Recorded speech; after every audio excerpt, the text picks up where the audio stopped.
Welcome to The Femme Fatale, a true crime podcast with an astrology twist. I'm your host, Stacey Dotson. Each week, I'll be joined by a guest host because this femme fatale prefers not to work alone. Welcome to The Femme Fatale. Today, I'm joined by my good friend, Tracy, and we're going to talk about the Damsel of Death, Aileen Wuornos. Welcome, Tracy. Thanks for doing this. Thanks for having me.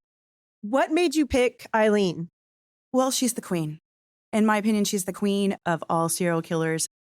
I've been fascinated with her since I first heard about everything, which was in the early 90s, when everything was happening. Right. And that was kind of when I really got into my whole serial killer fixation. But the fact that she was a woman was really intriguing to me. So I picked her for this specifically because there's been so many things about her. I just feel like she's the queen. She's the queen. She's definitely, when you think of female serial killers, she comes top of mind for sure. Yeah. And also, I spent a little time in Florida living in the areas that she was in. Yeah. So it was also a little bit there's that little bit of personal tie. Did you go to any places she had I did actually. I even, so the Last Resort, which is the biker bar where she ended up being arrested. I worked a beer tub. Wow. There one time in 2006. Yeah. So yeah. I worked a beer tub before at Numbers, so nice. Very familiar with the beer tub. Yeah. And then I actually knew somebody. I was bartending in Daytona and actually had a patron that had an encounter with her. Really? Yes. He had an encounter? He did. He had an encounter. Is it because he was procuring her services? So he says he wasn't procuring. He says he was just picking her up because she was a hitchhiker. He was a pretty quiet, reserved, very Christian man. Yes, those did to do a lot of day drinking. But yeah, ironically, we said he wasn't procuring services, but his name was Mr. John. And, there was a lot of people I ran into that were I used to drink with her at the Last Resort. And everybody had stories, but I think a lot of people were really making it up, because it sounded cool. I mean, who wouldn't want to say that they had a drink? Who wouldn't want to say that, right? Yeah. But Mr. John was pretty reserved, and I really do believe his story. So he basically told me that he picked her up outside of DeLand. She said she needed a ride. She was trying to go to Port Orange, which is where the Last Resort was, because she'd been drinking there for a few years. So, she was a regular there. Okay. It was late. Said he was coming back actually from some Christian thing he was doing. Right. So picked up this hitchhiker. He said that, they just got to talking and she did offer him sex. He said he declined and said, my wife would not appreciate that. And I'm a good Christian man. Then she just kind of got quiet and they continued on the ride. He dropped her off, left, got about 10 or 15 minutes later. He stopped to get gas, reached for his wallet, which he kept it under his armrest. And it wasn't there. So immediately he was like, she took my wallet. This girl took my wallet, So he said he went back to the bar and went in and found her and approached her and said, hey, I think you took my wallet. Yeah. And of course she was like, I did not. And he was like, well, I think that you did because you were the only person in my car and I don't want any trouble. I just want my wallet back. And he said that she got real rowdy, was his word. And she was with a couple of people and he said he didn't want any problems. He just said, never mind. You probably need it more than me and goodbye. And he left. Didn't put two and two together. And this was around probably 89. How long was her spree? I didn't think it was that long. So she was in Florida, though, hitchhiking and prostituting. Yeah. Right. From, all from the late 80s. Her spree started, I think, in 89. In 89. Because she got arrested in 91. Okay. He didn't put two and two, never thought about it again, was just whatever. Wallet was stolen, whatever. Never picking up hitchhiker. And then he said when he saw her on the news, he realized that he had been incredibly lucky. Oh, yeah. And that at least, he didn't pursue instigating an issue with her at the bar. Right. But yeah, so, obviously she didn't kill everyone that she got in a car with, or she would have been, convicted of many more. Many, many more. Yeah. Yes. So I always thought that was really cool. And I'm pretty sure I gave him free drinks for a while after that. That's awesome. Hey, it worked out for him. He's still alive and he got some free booze. Yeah. Although he's since passed now. But yes, he survived that. Yeah. Okay. Well, there you go. Because he was older. Yeah. And he would have been in her around the age of the men she was definitely like. Oh, okay. They were all over 50. So you want to begin? All right. Enter the suspenseful music, whatever you want to put here. It started quietly. Yeah. One body at a time was found along Florida highways. Shot and left there, maybe robbery, maybe something else. Nobody really knew. Okay. Nobody was really panicking, but then the bodies kept showing up. Different counties, months apart. At that time, Florida was pretty messy, pretty rough, as I think were parts of Texas, right? Yeah. I mean, highways and we had that trucker 45. syndicate and everything. Yeah, The 45 killer. absolutely. Yeah. But the difference was those bodies that were showing up in other parts of the country were women. And, went with the times. People were like, oh, well, she must have been a prostitute. Right. The difference was these were men, right? And so, and this was like, God forbid, somebody's killing men. Oh, no. Like women can be thrown away, but men can't. When they started to kind of put the pieces together and people started realizing that it was a woman, that's when everything just became like just crazy, right? Everyone was going crazy. So the murders themselves took place between 1989 and 1990. Aileen killed 7 men, although she was only convicted of 6 killings. She did confess to 7. Okay. Why was she not convicted for that one? Do you know? Yeah, because there wasn't enough evidence to tie it. It was actually, they'd never found the body. This particular victim was named Peter Siems. It's Siems. And she had stolen his car. And it's actually, ironically, the car that she had an accident in with her then girlfriend, Ty. Yeah. And they abandoned the vehicle. But that was in like 1999. And remember, she wasn't arrested until like 1991. But because she had been better about wiping down prints in vehicles earlier, not perfect, but better, she left her prints all over that car. Okay. Because they ran from the accident. They did run from the accident. In the movie Monster, they show things, they're not the correct timeline. They're just kind of lumping some things together. So she didn't have the accident and get arrested 4 days later. She had the accident probably like a year before she was arrested. Okay. But that was some of the evidence. So unfortunately, I mean, depending on, unfortunately, who it's for, right? They weren't able to convict her for Peter, but she did confess to that, right? So claims self-defense, right? Yes. In all of them, although she recanted later, saying that she just was evil. But for sure, the first one, Richard Mallory, was her first. That one, she very much claimed self-defense. He most likely did violently rape her. He had a documented violent history, including convictions for sexual assault. Yeah. The prosecutor did not do his due diligence. His name was John Tanner. He completely ignored that evidence. He also completely ignored the evidence within the vehicle where she said that she was victimized, and sodomized. She definitely did not get a fair trial in that trial, right? For that murder. So her first was Richard Mallory. Second was Dick Humphreys. Third was Troy Burris. Then David Spears. Yeah. Then Walter Gino Antonio. Then Peter Sims. Then Charles Carskaddon. That's basically her spree there. Right.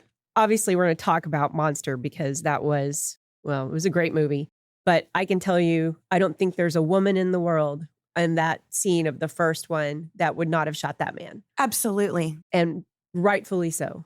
And I totally agree there.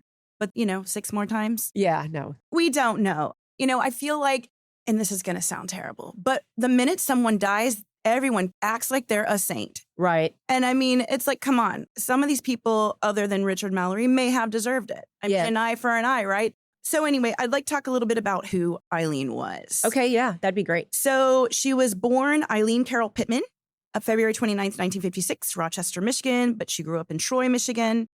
So she was abandoned by her mother when she was 6 months old. Oh. Her biological father was a convicted child molester, convicted for molesting an 8-year-old. He actually committed suicide in a Kansas prison. And that was like the year she was born. So she never met him. She never met her father. Yeah. So she was raised by her grandparents.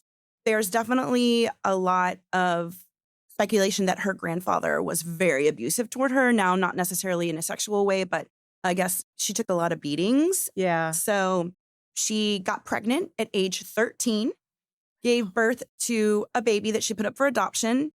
And then after that was basically banished by her whole entire family, town, everything. And she reportedly lived in the woods at the end of her grandparents' street for another 2 years before she left and started hitchhiking across the states as a sex worker. Ugh, rough start. Yeah, totally rough. And there's even some people that grew up with her that said she was prostituting at age 9. Oh my God. So there was just a lot of trauma there, and who knows what she went through to make her do those things at 9, right?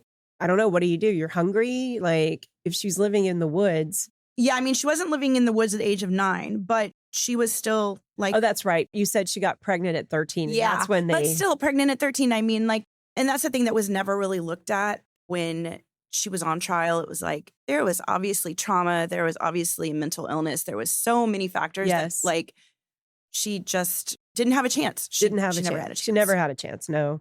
Do you know anything about who impregnated her? I actually don't. I didn't go down that rabbit hole. I don't really know if she knew or if she ever disclosed it. Yeah. I'm sure some of the boys that she ran around with in Troy would know. Right. So definitely a life marked by instability, right? So, terrible. Yeah. Also shows, obviously, another coping mechanism was alcohol. A lot of people said she was a drug addict, although she swore that she didn't touch drugs. And she hated drugs. So, yeah. And then just really feeling like, I think she only had really like one true friend and then never really having any connection. So I think she was definitely that lifelong search for that connection, which brings us to Tyria, if you're British, like, you know, depending on like how you want to pronounce it, but let's just call her Ty because that's what Lee called her. She met her around 1989 and apparently in that biker bar syndicate in Florida. Yeah. And like started drinking together and immediately just kind of fell into this relationship. Because I think for the first time, Aileen or Lee felt like somebody was appreciating her and really seeing her for a human. Yes. Instead of just something that could be thrown away or used, right? But unfortunately, that was the relationship that would ultimately bring her demise. Yeah. Right? It seems like it was, you know, like it's portrayed in Monster. It was a very toxic relationship. Absolutely. Yeah. I mean, and I think that even in everything I've read and researched, and even when Aileen talks about Ty, it was a tumultuous relationship, right? Definitely like Ty wasn't working, wasn't doing anything to put anything into the relationship, was just basically the taker. Yeah. And Lee was the giver and the provider. Aileen even made a reference like to the situation years later when she was on death row, talking about how Ty was just spending money. And they do touch on that in Monster, how she, like, remember she came back with like a teddy bear and a bunch of stuff from the store that they didn't need. And I guess Ty was also a heavier drinker than Aileen. Okay. So I guess Lee had kind of, when she started doing the killings, she apparently stopped drinking as much because she had to be a little more with it, right? To be able to pull off these robberies and killings. So basically with Ty, I think the thing that just regardless of like this person had killed people, she only had one person in the world she trusted. And then that person is a person that's using her and that set her up and basically the reason she was convicted. Yeah. Okay. I mean, yeah. And if you listen to that phone call, that final phone call that Aileen makes to Ty from prison, it's like you can hear the manipulation in Ty's voice, right? The, but they're going to take me. They're going to get me. And then as soon as she got Lee to say, I'm going to say I did it all. I did it all. And then she's like, okay. Yep. And it's like you hear it and you hear like, what a piece of shit. Sorry, can you curse on this? You can curse on this. We got rated clean. I was like, how? All right. It's like, what? My sister's like, oh, we're going to listen to it. I was like, I don't think my nieces should be listening to this podcast. I'm going to, let's pass on that. Yeah. So, I mean, like that was just, it also just went with the rest of what she had experienced, right? I mean. Do you know anything about Ty at all, like before that? Is there any information on her? And then you were saying the phone call, which I saw in Monster, but is there a recording of the real phone call? Absolutely, yeah. And it's in quite a few documentaries. Yeah, the phone call is recorded where she basically got Aileen to confess. That's interesting. I definitely want to check that out. Yeah, it was really sad. I feel like it was sad. Because I feel like Ty, why or how she walked away from that without anything. I mean, I guess because she had knowledge. She did. And I feel like they were able to get her. That was the deal for her, right? Like, hey, you get her to confess and you walk away. Right. You know. Scot-free. Scot-free, but there's no way you could live with someone and not know. Like, you don't wonder where these cars are coming from. Really? I mean, come on. And you don't wonder where the money's coming from. Like, she knew she was a prostitute. Yeah, she knew that. I just think that, of course, she didn't care. She wanted to be taken care of and, until you get in trouble. And I do know that, or at least I have read that some of the stuff in the movie is true. Like, she did have family that lived up north, I think maybe Pennsylvania. Okay. And so she did come down to stay with a relative and try to get it together. And so, yeah. Yeah, so we may as well just talk about the movie too, because we're talking about it a lot. But do you know how much creative license they took with it? From what you're saying, it seems like it's pretty right on. So they took the information is right on, but the timeline isn't. Okay. And so that's kind of the thing that they manipulated it for the movie. Yeah. And of course, they didn't use Ty's name because she's still a living person. So they weren't able to. So that's why they had to. What was it like? I don't remember. Shelby or Shelby? Shelby. Yeah, it was Shelby. Yeah. So love Christina Ricci. She's great. Yes. Yeah. I felt like they did a really good job with that movie. They did. Yeah, for the most part, a lot of that it was supposed to be true and is based on Eileen's account. Okay. So one of the things that I noticed I wanted to talk about in the movie is, do you think she would have gone on this spree had Ty not asked her to go back, or Shelby not asked her to go back to turning tricks because they had no money and she was hungry? Remember all that? Yes, absolutely. And don't know for sure that she asked her to, or if she just said, I want to take care of you and this is the only thing I know how to do. But I think if she hadn't had to care for another person, it probably would not have gone down the way that it did. It's hard to say, right? Like, we don't know. Just because the first body was discovered when it was discovered doesn't mean that it was the first body. That's true. We don't know. So, I mean... and we never will because they executed her. Yep. So although she did, toward the end there, she was getting right with her God. I don't know if you know this, but she had been adopted while she was incarcerated. Oh, yeah. Oh, no, I didn't know about that. She was adopted. So she, I was going to ask how she got her different name, because her name was Pittman. And then how did she get? So Wuornos, I believe, was her grandparents' name. Okay. So that's, I believe, was the mother's maiden name. Her grandparents raised her, and then she never had family again. Okay. Right. And then when she was in prison, she started writing with a woman named Aileen Wuornos, who legally adopted her, legally did the paperwork and adopted her as her daughter. And she was... you can adopt an adult? Apparently. Yeah. I know there's guardianship. Yeah. Stuff. Yeah. So she was instrumental in Aileen actually confessing to everything that she confessed to and wanting to move up her death sentence. Okay. So she was extremely devout Christian. And so Aileen, toward the end there, was also really devout Christian. Okay. Yeah. And believed this woman had convinced her that if you just come clean, then you will go to heaven. Oh, so that's when she admitted stuff. She didn't admit anything? She would admit it, but she was it was self-defense. And she kept saying it. And then documentary that we're going to link to is she says, I was a cold-blooded killer. Wow. And if you don't kill me, I'll kill again. I mean, she said that. Wow. So it was definitely that. I mean, obviously there was mental illness there, like we touched on earlier. Her final statement before she was executed was, yes, I would just like to say I'm sailing with the rock and I'll be back. Like Independence Day with Jesus, June 6th, like the movie Big Mother Ship and all, I'll be back. Oh. Okay, tell me that's not a little bit weird? Yeah. Did you watch 80s horror movies? What was the one where the guy got executed and then he triggered, he was going through the electric? Do you know what I'm talking about? Shocker. There you go. Your husband just chimed in. Thank you. Shocker. For those who didn't hear that, there's a band named Horace Pinker after the movie Shocker, which we just, tangented on. Yeah, and she was executed October 9th, 2002. Uh-huh.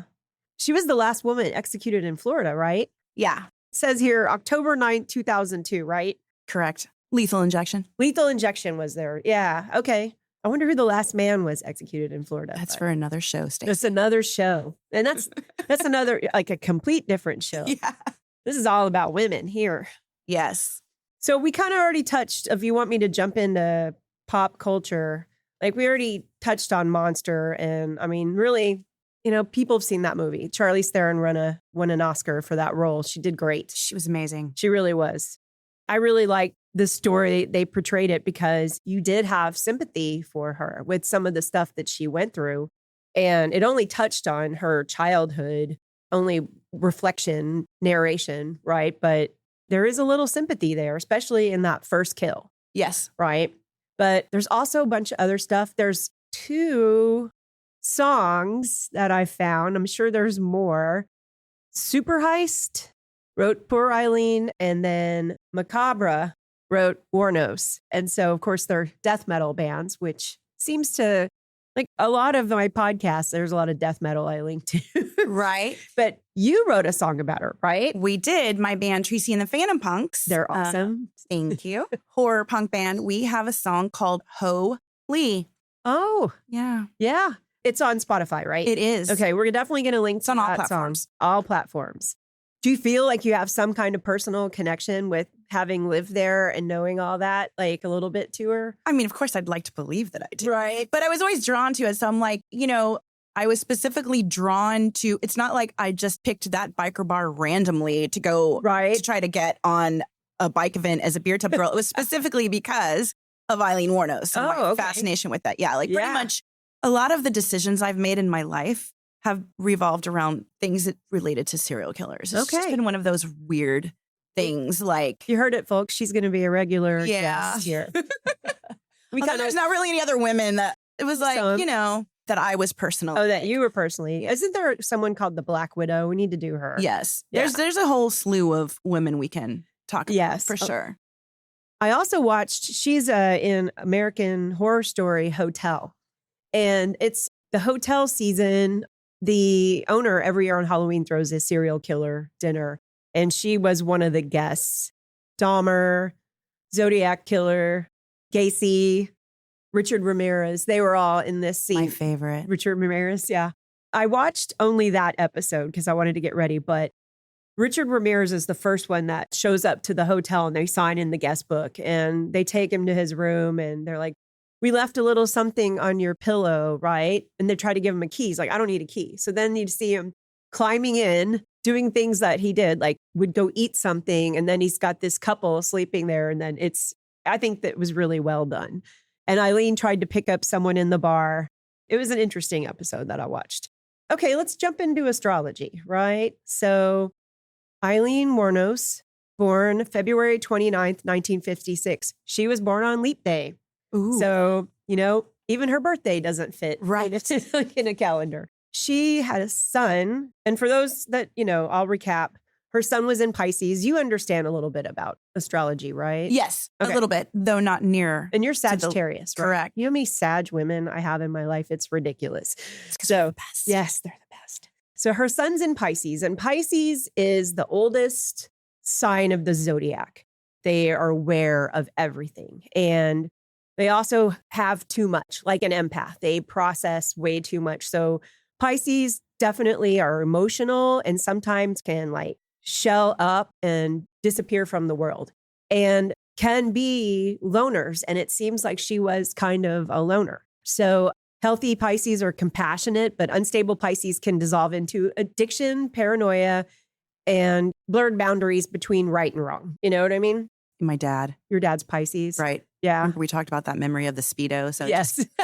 just put that back in your mind again. Betsy. Okay. I don't know if we're going to end up putting this in, but Betsy told me a story one time. Y'all were at the beach or something and he was yelling, Campati. Campati. It's a drink. It's a drink. Yeah. And she was like, I don't have to go to the bathroom. Yeah, we still will text each other that and not talk for a year and text each other Campati. And everyone called her Pepsi because they couldn't say Betsy. So yeah. So Tracy's Greek, right? Yes. Yeah. Your dad, are they from Greece and moved here? Or, yeah, my dad was actually a Greek immigrant. Yes. Oh, okay. First generation American on my dad's side. Okay. Sun in Pisces. So that's her basic personality. I don't have the time she was born, which would be the rising sign, the way people perceive you, but I don't have that. Her moon sign, which moon is internal, emotional. Her moon sign is Sagittarius. Sagittarius moon they need freedom and they react strongly to confinement. And, her life, she had abandonment issues, homelessness, that clashed with her emotional wiring, basically. Then her Venus. And Venus is the way you love, your passion, your sex, and hers is in Aries. And Aries is a very, very aggressive sign. It's like war, god of war, right? The way she loves is aggressive, intense, fast, territorial, reactive. Love burns hot, basically, and then can turn combative when threatened. Campari? Campari. And her Mars is in Capricorn. So your Mars is your aggression and your action. And so Mars and Capricorn strategic, they're survival driven. They protect what's theirs, right? So her traits were not vanity driven. They're very survival driven and protecting, that's why I think she protected Ty. She was the caregiver. So protecting what you love. And protecting herself. And protecting herself. Yeah, they do touch on that in the movie where it's like, sometimes you just give it away because you don't want someone to take it from you. Yes. It won't hurt you, And so. Yeah, and that's deep on its own level, right? It really, really is. Just think about that statement you just made. Yes. So, yeah. So, I think she believed she was fighting for survival, really. She sounds like she was from the time she was born. Right. I wanted to talk about, I think I have the best podcast theme song. Oh, yeah. You do. It's so good. You do. And like some of my friends, they get mad. They're like, it's an earworm. Like I find myself singing. And the people that wrote it, they just did a killer job, didn't they? Absolutely. Well, and Greg, who's part of it, is also in my band. Oh, Greg's Locano's in your band? Yeah. Greg's our guitar player also. Greg is in many bands. So he's in War Bride. Toxic Origin is his first band. That's like the band I saw. I wouldn't say not his first band in his life, but right. his main squeeze. Yes. He's amazing. He stepped in one night who did he play for? When Chad. Oh yeah. Oh, well, Chad's amazing. And Chad wrote part of it too. Yeah. And Chad and Marsha. I mean, Marsha's literally Marsha's just, not only is she just beyond talented, but she's the kindest person really I is. swear I've ever met. She is legit. She is not one of those people that does things because it's cool to be nice. Right. Sometimes, right, as it is nowadays, right? Yeah. Because we were not nice when I was growing up. I know. Yeah, they're all amazing people. And they really are. And the song is constantly in my head, and it really, I'm going to just say it really pisses me off sometimes because I need it to get out. So I asked Greg first. Greg's my husband for listeners. I said, would your band, he's in a band called Rooftop Boxer, write me just 15 seconds worth of intro music for this podcast? Anyway, and then I started thinking about it. I was like, I kind of want a woman's voice. And so he told me that Marsha might do it. And he sent her a text. I want to say it said, would you want to write a song for Stacy's podcast about serial killers, not LOL? And so I ended up talking to her and I'm giving her no direction. What do you want? I don't know. Keyboards, maybe? Right. And I just said, it just needs to be really short. And then, of course, they came up with that. And I'm like, this is amazing. It truly is. I was like, I really wish you would have asked me. And then I'm like, I wouldn't have been able to write a song that good. I'm like, I'm sorry. If I start a spin-off podcast. So good, though. It's so good. Literally, the whole way here, I was not listening to music because I was trying to get through, right. thinking about this. And I was like, oh, get out of my head. Like I said, I wanted something super short and then it's almost a minute long. And so I was like, okay, I'll probably have to cut it, down a little for the future. And I'm like, no, people can listen to a minute of it. As a matter of fact, I think they should totally write a song, turn it into a song because I think it's really good. Okay. Well, thank you so much. This was great. You're going to have to start thinking about your next lady. Okay. I will. Thank you so much for having me. It was great to be here and just be here with you. I know. I mean, how long have we known each other? I was going to say that, but then I was like, everybody knows how old I am because all these people, but we met in 90? 89 or 90. Okay. Betsy was my college roommate in 1990. 1990. So that's when we met because that's the year that I graduated high school. And Betsy's, y'all are a year older than me. I'm actually a year older than Betsy. Okay. So I graduated 88. And Betsy was 89. Okay. So yeah. A long time. I don't want to even do that math. 30 plus years. Wow. Yes. Yeah. And I love it. It's like we can go without talking and then just here we are. Oh, yeah. Hanging. Okay. Well, thanks for being here again. And thanks for listening to The Femme Fatale. I will link to all the stuff we talked about in the description. Yeah. Thanks. Thank you. You're welcome. Death metal voice. Yeah, thank you. The Femme Fatale, created and hosted by Stacey Dotson, produced by Mark Williams. Music by Marcia Yingling, Chad Shank, and Greg Loicano.